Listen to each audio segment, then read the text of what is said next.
One day, she will ask me, "Mom, what did the world look like after you came out of quarantine? Did the world change? Did the world look different? What were you scared of?"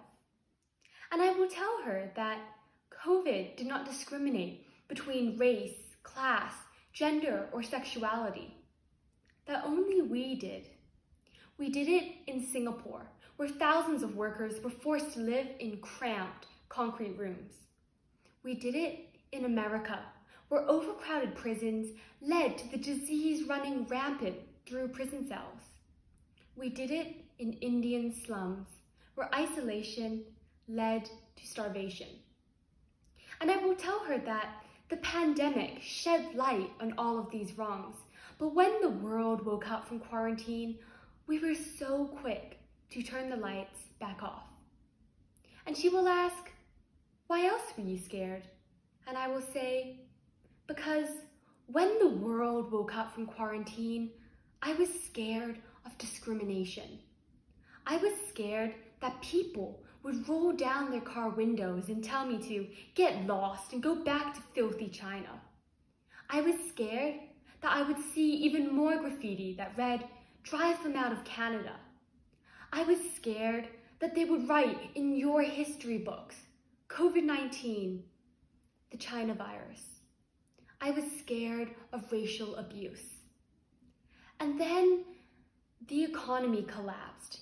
People struggled to pay their bills. Landlords evicted tenants. Governments were in debt. Small businesses failed to open. And I was scared that it would look like this forever." And she will ask me, "Did it?" And I will say, "No. Life after quarantine did not look like this forever."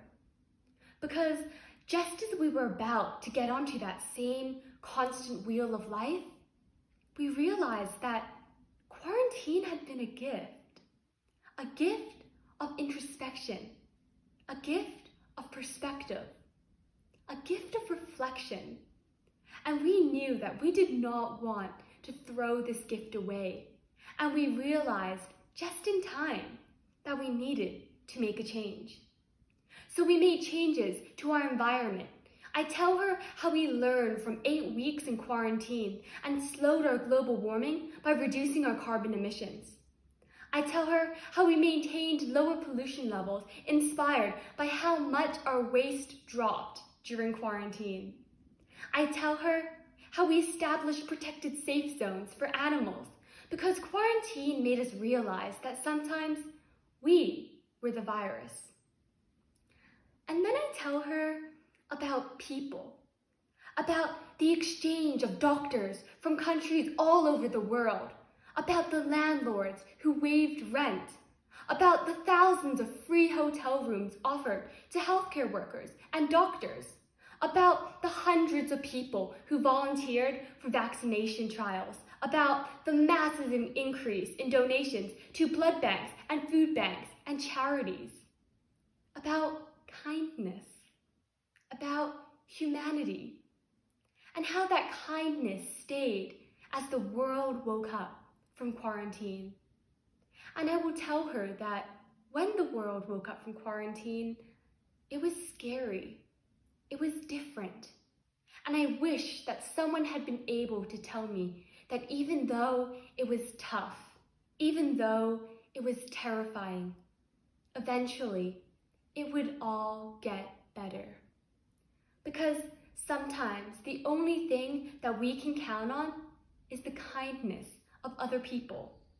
That COVID was horrible and tragic, but it also brought people and countries and the world together like never before. That we are all human and we are all in this together. And she will ask me, "So, Mom, everything got better then?" And I will look at her and I will smile and I will say, "Yes, thank you."